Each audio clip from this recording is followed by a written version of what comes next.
दुसऱ्यांदा बनवले आम्ही हे समोसे ना ग दीदी. हे एकदा बनवलेले होते एकदम छोटे छोटे, ते पण छान आले होते. आणि त्याच्यानंतर आत्ताच बनवले दुसऱ्यांदा, तर हे पण छान आले, चवीला खूप छान आले. एवढी बनवायची सवय नाही आहे ना समोसा, त्याच्यामुळे मग ते आकार आपल्याला एवढं काही खास जमत नाही. पण जसं आलं तसं केला प्रयत्न. हे बघा, नवीन ॲडेनियमचे झाडाचे रोपं कसे तयार करायचे तुम्हाला सांगते.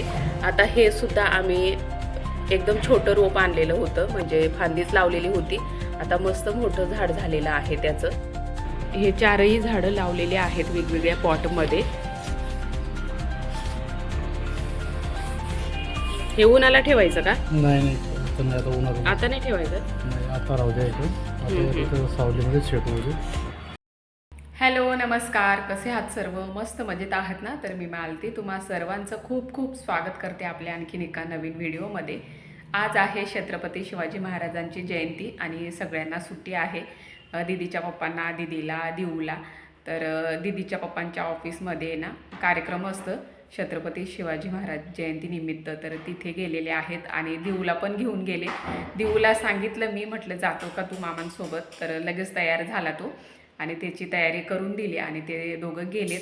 आता मी पण माझं सगळं आवरून घेतलं, घराची साफसफाई सकाळीच लवकर उठून करून घेतली आणि मुलं झोपलेले राहिले ना तोपर्यंतच घरातलं सगळं आवरून घेते, म्हणजे झाडू आणि फरशी करून घेते. नाहीतर मग इकडे तिकडे उड्या मारत राहतात आणि ते आवरणं तसंच राहतं. आणि बाहेर पण बरीच घाण होती, आता झाडांची पालवी पडायला लागली ना, त्याच्यामुळे अंगणमध्ये सगळीकडे असे लिंबाचे पानं पडलेले होते. सगळे लिंबाचे झाडं आहेत ना, तर आत्ता पालवी पडायला सुरुवात झाली. तर भरपूर अशी घाण होते. मग ज्या दिवशी सुट्टी राहिली की मग मी आणि दीदीचे पप्पा सगळं झाडू मारून ती घाण सगळी पेटवून देतो. तर सकाळीच ते सगळं आवरून घेतलं होतं लवकर उठून, म्हणजे आंघोळीच्या अगोदर. आणि त्याच्यानंतर आंघोळ करून मग चहा वगैरे घेतला आणि ते दोघं गेले तयारी करून. आता फक्त दादाची आंघोळ बाकी आहे. तो रात्री अभ्यास करतो ना, त्याच्यामुळे मग त्याला थोडंसं लेट उठवते मी. आणि आता मी करते स्वयंपाक. बघू आता त्यांना काय खायचं आहे ते. दीदीला आणि दादाला काय खायचं आहे त्यांना विचारेल दोघांना आणि मग तेव्हा स्वयंपाक करेल. तोपर्यंत मग धुणं भांडी तर मी रात्रीच घासून ठेवते, मग दुसऱ्या दिवशी थोडासा आराम मिळतो. नाहीतर मग रात्रीचे भांडे तसेच ठेवले की मग मला खूप म्हणजे एक काम तरी वाढतंच. रात्रीचे सगळं कामं करून घेतली की मग बरं पडतं, सकाळी थोडं फ्रेश वाटतं आणि एक काम कमी पडतं आपल्यालाच. त्याच्यामुळे आता धुणं धुवून घेते आणि मग जे काही रुटीन असेल आजची ते तुमच्यासोबत शेअर करते. सकाळी काही स्वयंपाक केलेला नव्हता मी. दीदीला विचारलं, म्हटलं काय बनवू तुमच्यासाठी, तर ती बोलली की समोसा बनवून दे मम्मी. त्याचीच तयारी करत होते. एका साईडला मी ना मैदा मळून ठेवला आणि आता बटाटेसुद्धा उकडून घेतले, ते साल काढून सगळे ठेवून दिले आणि मग आता मिरच्या मिक्सरमधून काढते. तर चला तुमच्यासोबतसुद्धा व्हिडिओ शेअर करते. आपण बटाट्याची चटणी कसं बनवतो ना त्याच प्रकारे सारण बनवायचं असतं.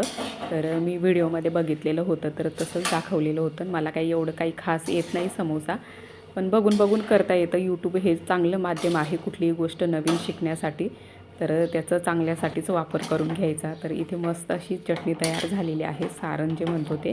त्याच्यामध्ये फक्त तिखट, हिरवी मिरची घातली होती, लसूण, अद्रक आणि कोथिंबीर घातली होती. या मसाल्यामध्ये ना सारणमध्ये जास्त तिखट मिरची वापरली ना तर समोस्याला छान टेस्ट येते. आणि मी काही एवढी एक्सपर्ट नाही आहे बरं का समोसे बनवण्यात, पण टेस्टला इतके छान झाले होते ना, त्याच्यामुळे सांगते तुम्हाला. तिखट मिरची वापरल्यामुळे टेस्ट छान झाली होती. नाहीतर मग मैद्याचं पीठ थोडं जाड असतं, त्याच्यामुळे मग थोडंसं आळणं राहिलं की मग चव एवढी चांगली होत नाही. समोसे जसे तसे बनवले बरं का, काही चांगले आले, काही व्यवस्थित त्याचा आकार नाही आला, पण चवीला खूप छान आहेत. उरलेलं पीठ असे शंकरपाळे छोटे छोटे करून घेतले आणि इथे मस्त असे समोसे फ्राय करून घेते. चवीला इतके मस्त आहेत ना, दीदीने एक खाऊन बघितलं तर तिला खूप आवडलं. आता बनवत जाईल कधीतरी. हे तळणीचे पदार्थ जरा आम्ही खाणं टाळतोच, बाहेरून तर काही खात नाहीत, पण कधीतरी ठीक आहे. छान झाले, इतके काढून घेतले आणि आता एवढे बाकी आहे तळायचे.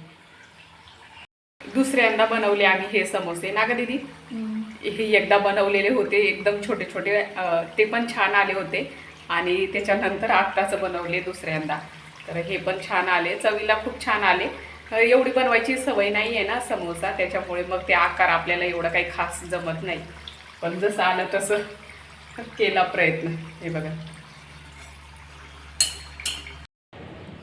हे जे झाड दिसतं ते पानफुटीचं आहे आणि हे त्या ब्रह्मकमळचं वेल आहे ना त्याच्यामध्येच लावलेलं होतं. याच्यामध्ये लावून दिलं, आता सेपरेट करून घेतलं.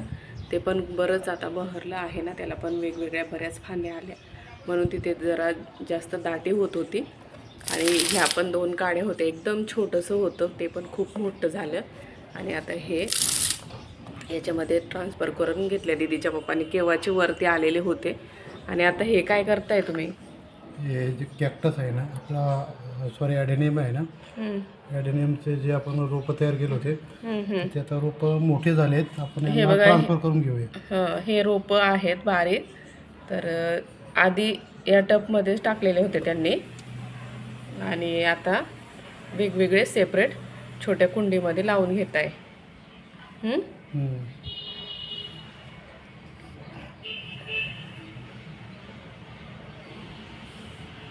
हे आहे ते ॲडेनियमचं, एवढं मोठं होतं. याचे रोप आहे ते हे बारीक.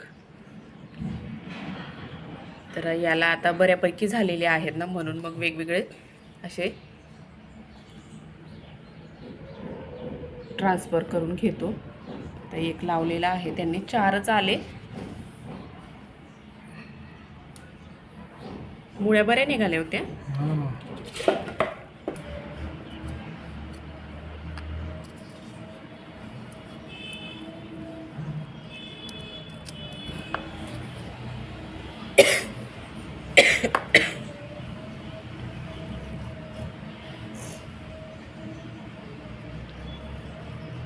दाखवा मुळे. मुळी नाही का जास्त मोठी, हे बारीक मुळे हे खाली दिसली थोडीशी.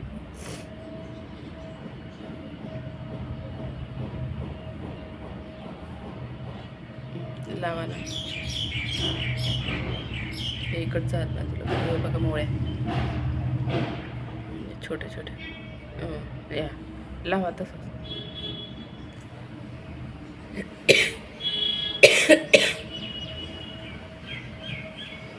खोकला काय जात नाही हो.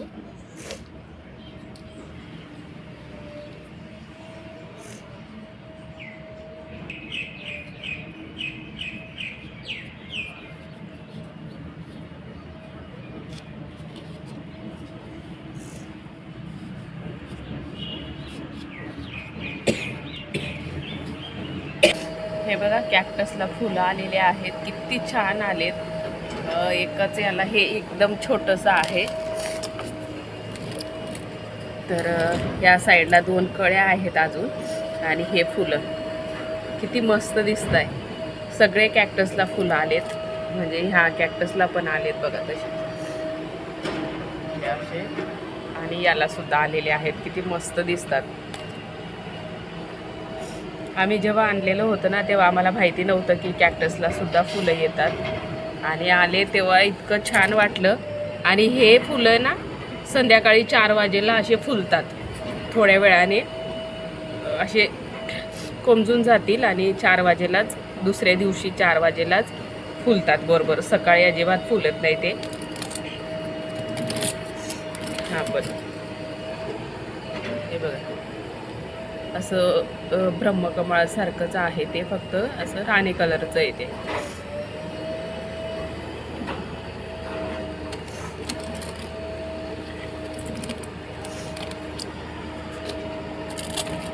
याला पण फूल येतं, पण अजून काही आलेलं नाही आहे त्याला फूल. हे इकडे सगळे कॅक्टस ठेवलेत.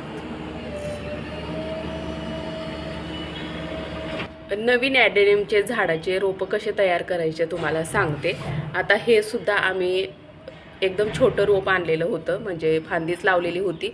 आता मस्त मोठं झाड झालेलं आहे त्याचं, आणि त्याचे असे फुलं आहेत बघा, गुलाबी कलरचे, आणि खूप अशा फांद्या फुटलेल्या आहेत त्याला खालून अशा. तर ह्या सगळ्या बाकीच्या कट केलेल्या आहेत दीदीच्या पप्पांनी.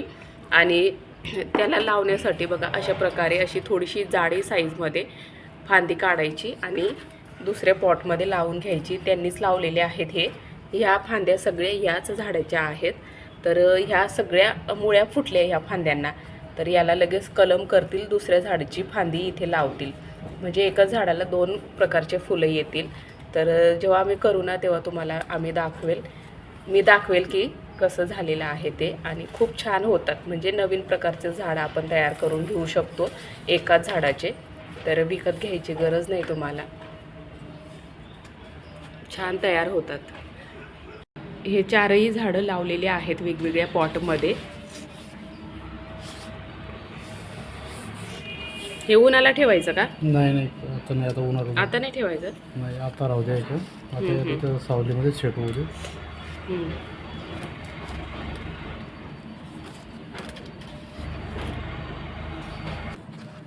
हे विकत झाडं आणलेले त्या कुंड्या आहेत, त्याला जास्त असे छिद्र आहेत ना, पाणी टाकलं की लगेच खाली जातं, त्याच्यामुळे टपमध्येच अशा ठेवून घेतल्या आम्ही. आणि आता ह्या सावलीमध्येच राहू देऊ. बरेच मोठे झाले की मग तेव्हा उन्हात त्या गॅलरीमध्ये ठेवू.